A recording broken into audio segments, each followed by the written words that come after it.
Can we all just take a quick moment to talk about that second half of the episode?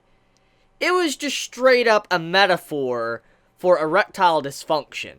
Am I the only one? Like, am I the only one that thinks that? Like, that's what it appeared to me like it was. Because when the male character is telling the girl that's bending over in a very provocative, way, and he's like, it just stopped. I'm like, is this implying what I don't know. Maybe it's because of phrasing or just because it was accidental. I don't know. But I mean, when a series does something like that, I'm just like, is this series just basically like sex ed or something? Like, is it like sex ed the anime? Because that's the feeling I'm getting from watching this second episode. Because there was just so many themes with that. I'm like, yeah, that's what it appears to be.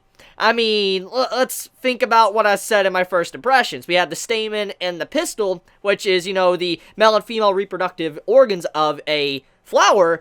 So when they're both being called that, like a male and female, and then we see that position they're in when they're piloting, and then that happens with the wording of it, I'm like, this series is obviously something about that, like that type of content. I'm just like, okay, I hope I'm not the only one to think that. Please, someone, please tell me I'm not the only one. I really would be thankful, because when I saw that, I'm like, that's what it appears like. That's what it looks like to me. So, anyways, okay, before I get into that second half, let's take a few moments to talk about the pilot positions.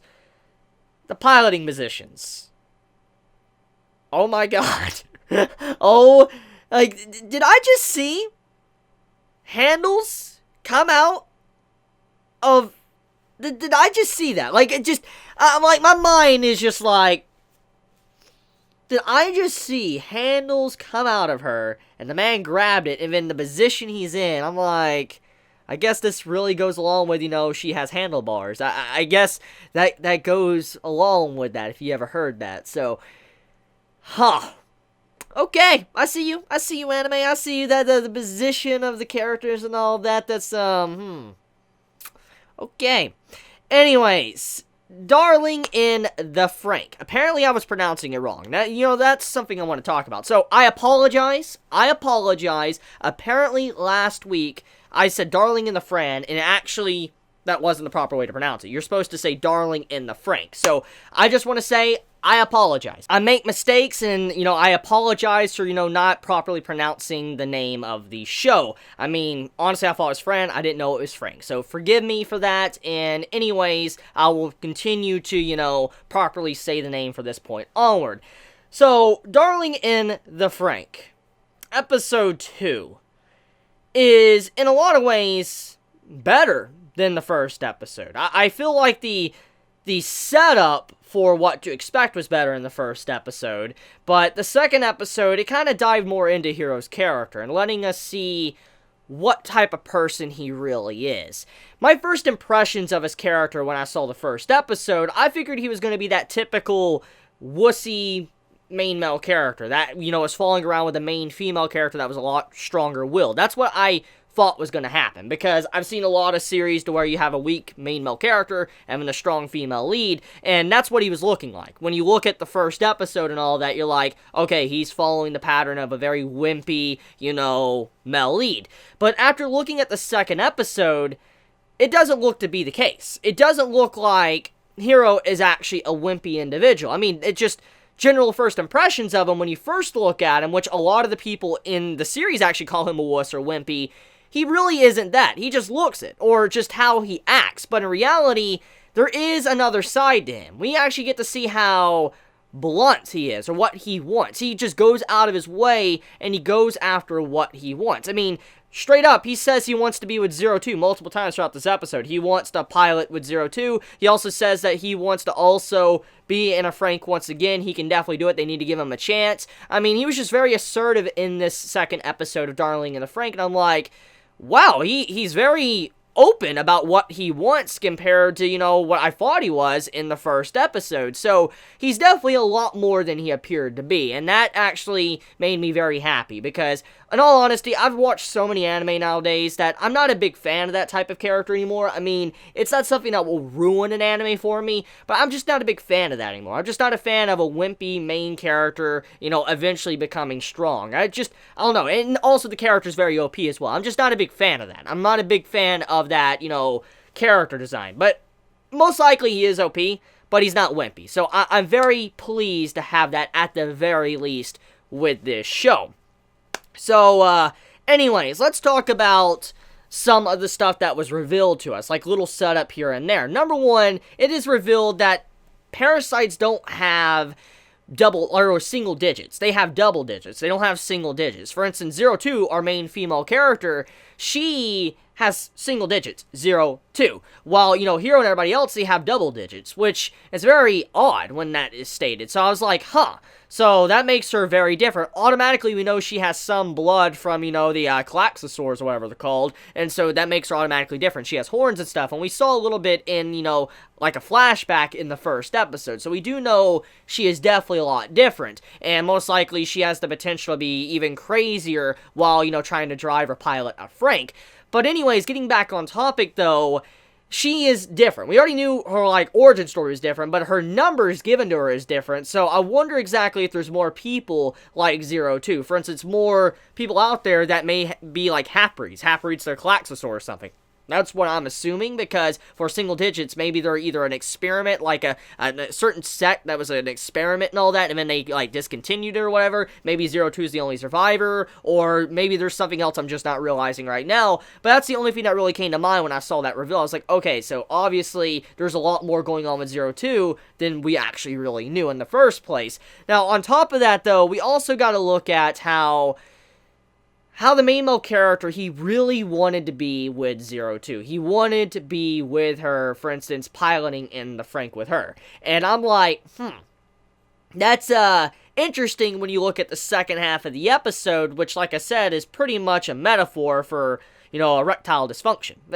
It's seriously, it has to be a metaphor. I mean, the way they were laying it on thick with that, I'm like, there's just no way. There's no way that's not what they were going with the theme and message of that second half. Especially when you have the two characters, male and female, getting into, the cockpit, and when you see how they're positioned, you're like, yeah, that's definitely on purpose. And then also, like I said, giving them names, Pistol and Stamen, it just... yeah, all the things point together to that most likely is the message. Now, in a way, the way you can interpret some scenes throughout this episode and how the character is acting, Hero is acting, the reason why he wants to be with 02 is because she gave him a good time. Now, take that however you will with what I just said, any way you want to interpret those words. But basically, she showed him a good time, and because of that good time he wants to only be with her. And so he has a very narrow field of view. That's the best way you can look at. Since he had such a terrific time being able to pilot the Frank with her and all of that, his field of view has narrowed just to her, and he's not looking at everybody around him, which, for instance, is Ichigo. I think that's her name, Ichigo, in this episode that also wanted to pilot him. Obviously, she has feelings for him. Common sense. I mean, anyone could pick up on that. But she has feelings for him, and when you look at that scene to where he can't actually pilot and all that, it actually isn't Hero's problem, even though, like I said, it was obviously a metaphor for what I've said already, but it was more along the lines of, is that she just wasn't cutting it for him. For instance, she wasn't the one that was actually doing her job. So, I wonder if the main point of this series is about that, relationships and stuff, and how people are. I'm very curious, because when it comes to shows from Trigger, they always have messages like this. It's a big thing with their stuff. I know A1's working with them, and I know it's not just an A1 and Trigger project. I've already discussed this in my first impressions, but even then, though, this is Trigger working on it, and knowing how they're all collaborating together, it's obviously going to have some deeper themes here. And I feel like the deeper message here is most likely relationships and how people's field of view are very narrowed, or they will only focus on one person. That's what I'm assuming. I could be wrong there, but that's what it looks like to me after watching this episode and really just taking a moment to analyze and process what I watched. So, Darling in the Franxx, I gotta say, I like the thought-provoking content of this series. I just don't know if I'm overthinking it to that extent, or if it is what it's wanting me to think. I have no idea. But dropping that subject for now, though, let's talk about the situation with, I guess, how the series is going in general. For instance, the art animation to the action and what probably we can expect from the series. So, number one, art and animation-wise, it's just as good as the first episode. I really like the action scenes we've been getting, especially in this episode. Love the designs of the FranXX. Oh my god, they look amazing. I mean, I never would have thought I would say that's a very cute robot. Like, the robots look very cute, very adorable, and I could definitely see them being used as merchandise for potential sales for, for the company that's making this, Trigger and Studio A1 working on this, because, I mean, when you look at them mechs, people are going to want to buy figures of them. It's common sense. So, I'll say, I'm tempted. I might buy one, because they just look really nice. I really like the main mech, though. I really like, the main, FranXX that we saw in the first episode. Looks really nice. So, yeah. Anyways, though, besides that, I do like the characters. I like the designs. I like how distinct a lot of the other support side characters are throughout this second episode. Like, you have one character that was storing food and all that into his locker and grabbing food. You have another girl that obviously is kind of more of a shy, doesn't want to express her feelings, but obviously she has feelings for the main, male character. And then you also have this other dude that's like that supportive bro and all that, trying to help a dude out. I mean, you have all these little characters, and you have this one very assertive, jerk, scummy character that basically thinks he's better than anyone else, even though in reality, he's not that good in the first place. I just like all these little designs, all these characters and stuff, and how these stand out. They're distinct enough to kind of play off of each other, and I do look forward to more of them in the future of Darling in the Franxx. Now, where I think it's gonna go? Well, honestly, I could possibly do some guesses, but I don't think I'm going to be right. Even if I got the message of the series right with the second half, I highly doubt I could properly guess where the story is going to go, because, this is a show being made by Studio Trigger and, A1 Studio and a bunch of other famous people, so there's just no way in hell I could possibly guess it properly what's going to happen next. I mean, many people tried to guess what was going to happen in Kill la Kill, and look at how that turned out. I mean, Kill la Kill is like, whoa, just made everybody's minds explode, so it's probably something similar to that when it comes to Darling in the Franxx. However, I do believe that the main male character is OP, which I said I would talk about, and I'm finally going to get to that. So, I believe the main male character is OP for a very obvious reason. In the episode, you see when he's trying to, start up the system with Ichigo, you see this 100% compatibility thing pop up, on the back of her head, that robot machine, and you see how that looks like it's a lot better than the others we've already witnessed throughout the episode. The compatibility was just way higher. But because of his good time with 02, it just wasn't working out. Or maybe everybody else is holding him back. Everybody thinks that Hero is the one holding everybody back, but in reality, it's them holding him back. He's so different and, I guess, weird and funky and unique, you get my point, and maybe they just can't handle the beast within, and so only 02 could possibly handle that. Possible. Most likely. So, yeah. I'll say Darling in the Franxx is a pretty good series. Episode 2 definitely met my expectations. Was a lot better, in my personal opinion, than the first episode, and I'm looking forward to seeing more. Good series. It's really enjoyable, really fun, and I think many can agree with me that it's definitely one of those series that is standing out from Winter of Anime 2018. So let me know your thoughts in the comments below, how you felt about this week's episode. Did you enjoy it? Did you hate it? Please be honest in the comments below.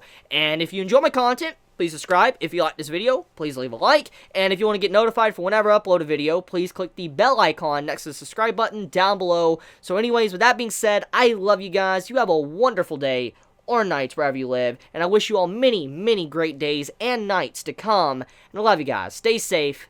Chibi out.